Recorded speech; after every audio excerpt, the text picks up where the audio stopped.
Hello guys, ang content natin ngayon ay magpapalit tayo ng LCD sa aking sirang cellphone. So ito, kakarating lang ng ating parcel para sa ating ipapalit na LCD. So mura lang po guys, kaso ang tagal dumating. So yan, bubuksan na natin yung parcel natin. Matagal na pala naka-imbak itong cellphone natin. Ay, yung cellphone ko dahil sira nga yung LCD. Ngayon lang ako naglakas ng loob na ayusin ito. For experiment para may matutunan din naman. Kasi alam ko naman na madali lang tong palitan. Pero iba pa rin yung pakiramdam pag ikaw mismo yung nag-ayos. So ito safe. Ito binubuksan na natin guys, ayan. Safe na safe yung natin dahil sa dami ng bubble wrap tapos styrofoam. Ang accessories na pinili ko dito na freebies, kasi pwede kang mabili ng freebies ay tools kasi wala pong tools sa pag-aayos ng cellphone. So ito, kaso lang yung dumating ito. Ayan, tempered glass.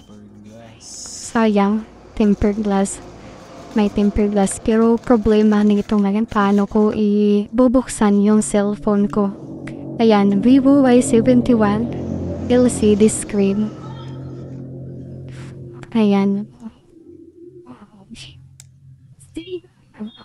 Tapos yung in-order ko dito, may original. Tapos may class E ba yun? Ganun. So yung in-order ko ay original. Siyempre, mas maganda yung original. Pero, malay natin, maka-original lang doon, pero fake pala. So, ayan, tinatanggal ko na yung scotch tape ng aking cellphone. Ayan. O, nakikita na yung mga lamang loob ng aking cellphone. Ayan.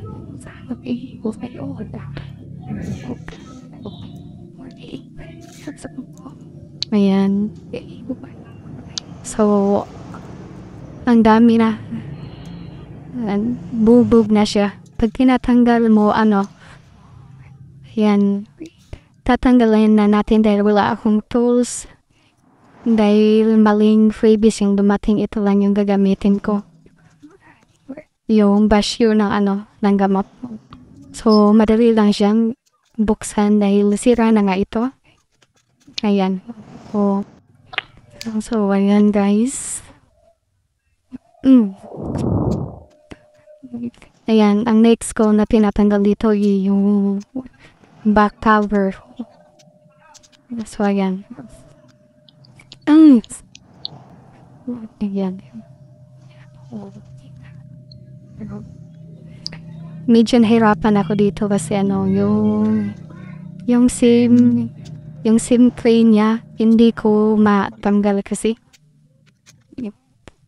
nasira kasi yung SIM tray niya, hindi ko na mahugot, kaya dito ako natagalan. Kaya ayan, nag-decide ako na sirain na lang yung SIM tray. Ayan, nabugi na. Hindi ko alam kung mapapakinabangan pa ba to o hindi na. Baka sira na yung lagayan ng SIM sa ilalim. So, ayan. Yan, dito na ako naguguluhan kung paano ko tatanggalin to. Kasi wala nga akong tools. Wala akong screw na pang tanggal dito. So, ayan. Dahil sobrang excited ko, gumamit na ako ng kutsilyo. Yan. Madali lang naman siyang kahit hindi mo na idiin yung kutsilyo, natatanggal na siya. Yan. Akala ko matatanggal ko na. Hindi pa pala. Yan. Pipirsahin ko na sana pero parang ayaw talaga. Nakikita ko naman na may mga ano tawag doon, maharuska. Doon sa may itid na part. Pero yung kinanggal ko dito sa ano, yung sa may bakal lang. Hindi ko alam na connected pa pala sila. Kaya, tinanggal ko ulit. Pero may mga part dito na sobrang lalim na hindi na siya maaabot ng kutsilyo. Maralig na kasi. Doon ako natagalan. Ayan lang. Yan, kumamit na nga ako ng day dito. Ayan. Buti na lang nakakita ako ng tornilyo ba tawag dito sa Tagalog. Ayan. Mas madali lang siya kumpara sa kutsilyo. Ayan at so ayan guys, natanggal na. So ayun. Nagdadalawang isip ako na tatanggalin ko ba tong dito yung battery o hindi na. Kasi baka hindi ko na maibalik.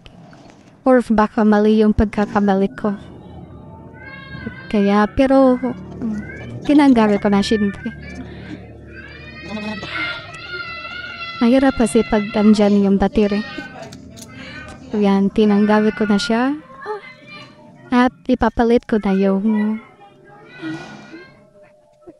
yung bagong LCD. So, ayan.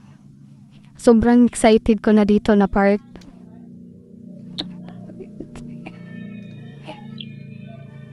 Yan. Madali lang naman siya, isasalpap mo lang siya. Kaso natatakot ako na baka yung mga maliliit na wire magkabungi-bungi. Ayan. Medyo natagalan ako dito na part. Ayokong idiin. Baka may maling position tapos ididiin ko. Ayun. Magkakaproblema patuloy. Ayan.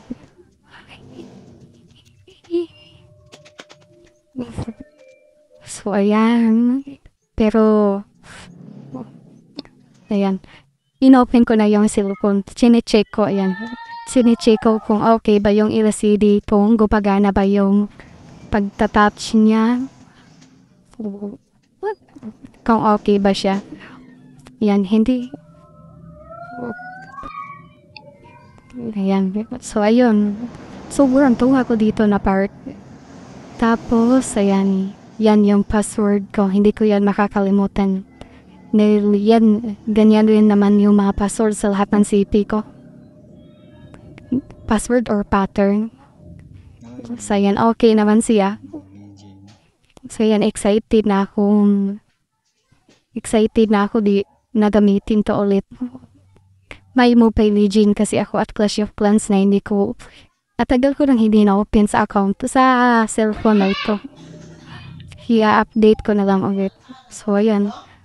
Parang okay naman yung LCD. Kaya, ayan. Aayusin ko na lang siya. Tapos, ibabalik ko na lang yung mga cover niya. Yung mga rosca, ganun.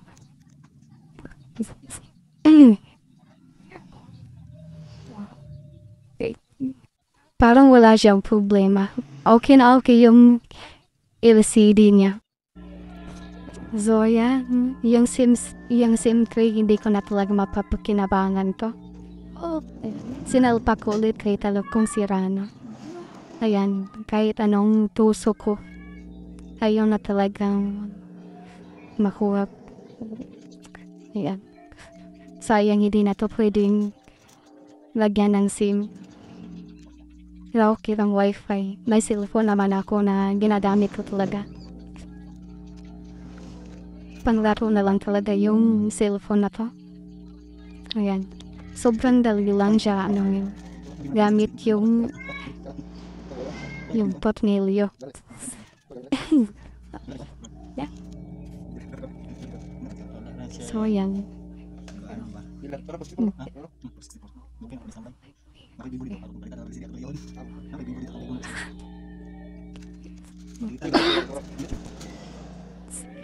Yan. Inopen ko yung cellphone. Kahit hindi pa tapos yung mga binabalik kong rosca. Ayan. Sobrang excited na ako dito. I-update ko na lang yung cellphone, yung mga apps. Tapos malalaro ko na ulit.